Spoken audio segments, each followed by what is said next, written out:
Okay, we're on we're on lesson number 151 of a workbook of A Course in Miracles, and this lesson is so packed. I really have no idea where to begin. And the interesting thing about it is, I think the key to understanding the title of the lesson comes further along in the lesson than just the beginning paragraph where he sets up the reason why judgment is sort of impossible. And I'm going to tell you, if there's a lesson that one could spend the day with, it is definitely this one. All things are echoes of the voice for God. And so my advice would be to anyone who is really doing this lesson, and that this may be a good one to spend some time with, and just don't read it for the sake of reading it and getting it done, but really read it, and let the words, let the words mean what they say without trying to give them meaning or judge them whatsoever. And certainly, if there's one thing you should remember as you're doing this lesson, is don't use this particular lesson as a tool of judgment against yourself, because it brings to mind the fact that you have judged. The past is gone, let it go.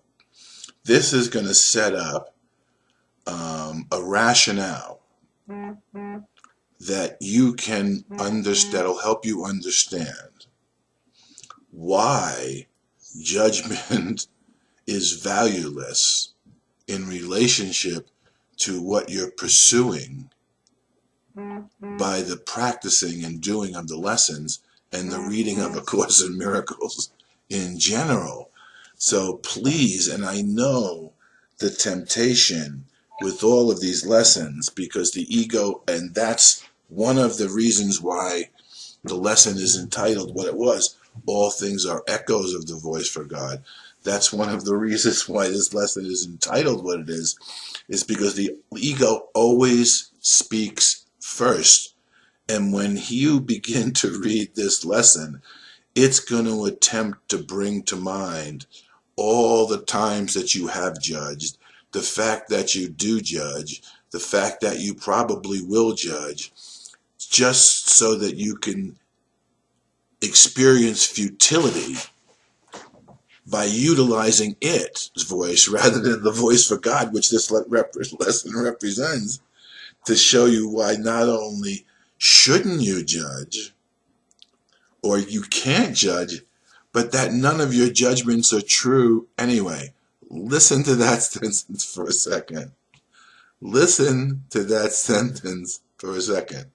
None of your judgments or your brother's judgments on you are true anyway. Whether we make them or not, they will not be true.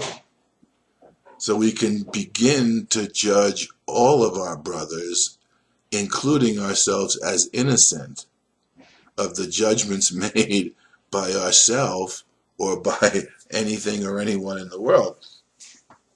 The tech crew once told me, they told me this: judge your judgments and your brother's judgments as false, but judge your brother and yourself as true, because that is true. All judgments are false, and there's the rationale why. No one can judge on partial evidence. That's not judgment. It is merely an opinion based on ignorance and doubting. If you were certain, there'd be no reason to interpret or judge at all. Its seeming certainty is but a cloak for the uncertainty it would conceal. Now, it's really interesting that we had this lesson today, because yesterday I had an exchange with someone on Facebook who was making statements that I knew were entirely false, and there was no proof whatsoever. But there was no way in the world, having once judged that, there would ever be an admission that they were false. Because, in fact, if one could see that any one of their own judgments is false, then all judgments and everything it's thought would be suspect, and it would stop immediately from considering its own thoughts as having any validity or truth whatsoever. So you just have to laugh, and that's the nature of the ego's determination not to be exposed for what it is, because once it's exposed for what it is, you will never be able to wholly believe it again. You'll never be able to believe your own, and you'll never be able to believe anyone else's, and you won't want to, because you see what it does at some point in time.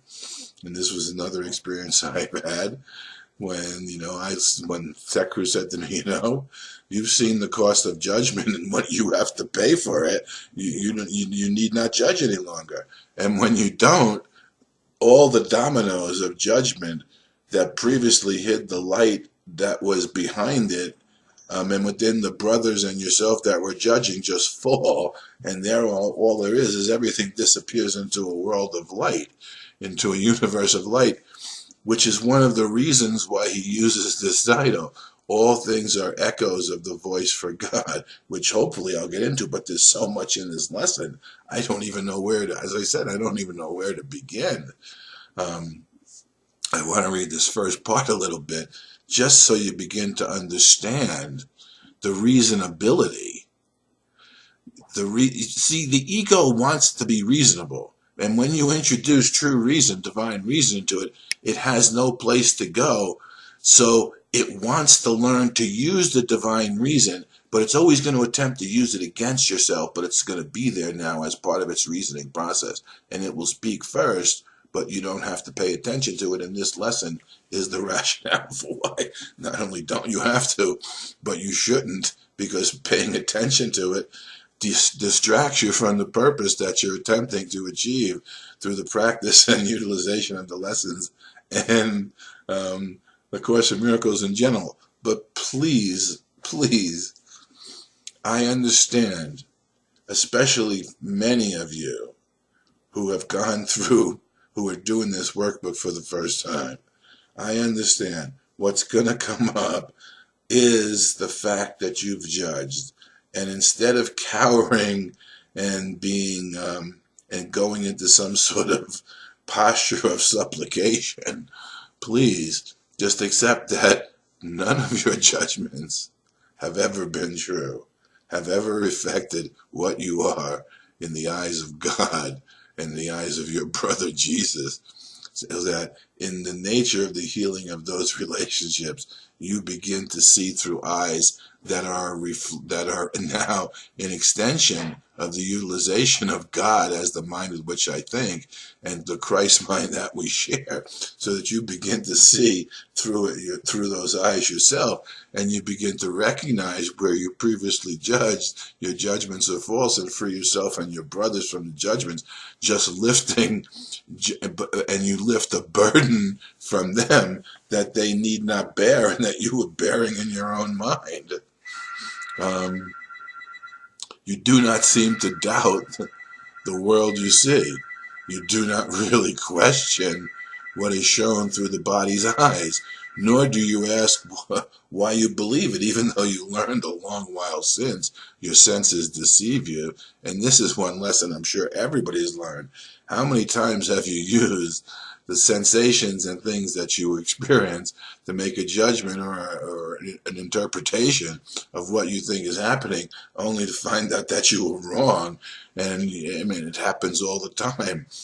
If 5 people can watch the same event, and everybody's going to give you a different interpretation and result, because they're only seeing based on the reflection they're getting from the past that they're holding in place to their own mind, and through the judgments that they hold in place and never question. And until you begin to question it, you can't get by them. That you believe, nor do you ask why you believe them. You did it a long time ago. Your senses deceive you. that you believe them to the last detail which they report is even stranger when you pause to recollect how frequently they have been faulty witnesses indeed. Why would you trust them so implicitly? Why? But because of the underlying doubt which you would hide with the show of certainty. Yes, nobody wants to live in doubt. The ego doesn't want you to begin to doubt its doubting. Doubt the doubt the ego brings. Deny the denial. Doubt the denial that you're utilizing, and you'll begin to get much further. How can you judge? Judgment rests upon the witnesses your senses offer you. Yet witnesses never falser was then than this. But how else do you judge the world you see? You place pathetic faith in what your eyes and ears report. You place pathetic faith in what your eyes and ears report. You think your fingers touch reality and close upon the truth. This is awareness which you understand and think more real than what is witnessed by the eternal voice for God himself. And once you begin to hear that eternal voice for God himself within the eternal nature of your own mind, you'll begin to understand why anything of space and time literally becomes something that you need not utilize to judge yourself and all your abilities. Yet, the utilization of space and time as a place of learning, can become of great value when you allow this to be true and look upon it and move through it with this new understanding that's being brought to you in this lesson. And we're going to get down to it. I want to get down to it because I don't want this to go on forever. And there's something I want to tell you. Where is it? Let me get this. Okay, here. This is what we're meant to do. Let him be judge of what you are, for he is certain in which there is his certainty, in which there is no doubt, because it rests on certainty so great that doubt is meaningless before its face. Christ cannot doubt himself. The voice for God can only honor him, rejoicing in his perfect everlasting sinlessness. Whom he has judged can only laugh at guilt. So when you experience the judgment of Christ and the understanding that God is love, and that's unchangeable, and he created you innocent of anything in the world, because the world does not exist in reality. It only exists as a box of space and time in which we've come to utilize to learn if it's unreality and pass it by. Whom he has judged can only laugh at guilt, unwilling now to play with toys of sin, unheeding of the body's witness for the rapture, before the rapture of his joyous face. Here, where is it? Here. This is why the lesson is called All Things Are Echoes of the Voice for God. Let him be judge as well of everything that seems to happen to you in this world. His lessons will enable you to bridge the gap between illusions and the truth. He will remove all faith that you have placed in pain, disaster, suffering, and loss. He gives you vision which can look beyond the grim appearances and can behold the gentle face of Christ in all of them. You will no longer doubt that only good can come to you who are beloved of God, for he will judge all happenings and teach the single lesson which they all contain. Notice that he's saying that within the falsity there's a lesson that is contained, and it can be taught to you not by a teacher in the world that's participating in the judgments on the world, but by a teacher of reality who is no longer in the world, but can bridge the gap because there was once an experience of the world, so he knows what everything is that's going on here. Not in judgment by bits and pieces, but in the entirety of the lesson that he learned, of the fact that the world is not real, and in the demonstration that not even death has any effect upon your own reality. This is the part right here. He will select the elements in them which represent the truth and disregard those aspects which reflect but idle dreams. And he will reinterpret all you see and all occurrences, each circumstance and every happening which seems to touch upon you in any way, from his one frame of reference, wholly unified and sure. And you will see the love beyond the hate, the constancy in the change, the pure in sin, and only heaven's blessing on the world. What he's trying to say is this, and maybe if I could sum it up quickly in a couple of lines. The fact that you could have a dream of judgment means that somewhere you are real, whole, and perfect and beyond the judgments that you're dreaming, because unless you were created free of judgment, free of anything that the world contains that you think is necessary, free of all the burdens that anyone has ever placed upon you and you upon yourself, you could not even be able to dream a dream of something other than freedom. So in order to be a dreamer of a dream and to dream a dream of something other than reality, you must have already been granted the reality and freedom from all of that in order for the occurrence to have happened. So it's as if the light that's trapped in this mirrored ball, which is true, has made patterns that you've judged as being what's going on. And you look at those patterns for a second as if they're a snapshot and judge the past and the future based on a single snapshot, a frozen frame of reference in a ball of space and time, in a condition that where the light has not had the ability to extend, yet has bounced around as part of what it's already extension of. And you've attempted to make sense of the patterns that do not exist in reality, but only exist within this little block of space and time that we've carved out due to the nature of the condition that was imposed upon ourselves in the moment that we remembered not to laugh at that tiny mad idea. And that's what the reflection you're getting. Now, in the light is the truth of who you are, not in the judgment of the patterns that the light makes as it circles and bounces off of itself and is contained within its own mind, spinning around on its own mind in a constant reflection of that single happening that never happened in reality, but has locked up your own mind and heart in a condition that causes you to turn around over and over, no matter what you start, when you get to the same spot, trying to figure out what's going on within this little ball of space and time, when nothing within the ball of space and time is true or has the ability to offer you anything true. That's why this lesson is entitled, All Things Are Echoes of the Voice for God. Because without the voice for God, there could be no echoes even within the confines of space and time. Because you couldn't dream a dream of separation. You couldn't dream a dream of loss and freedom unless you were free to dream that dream as God created you to be.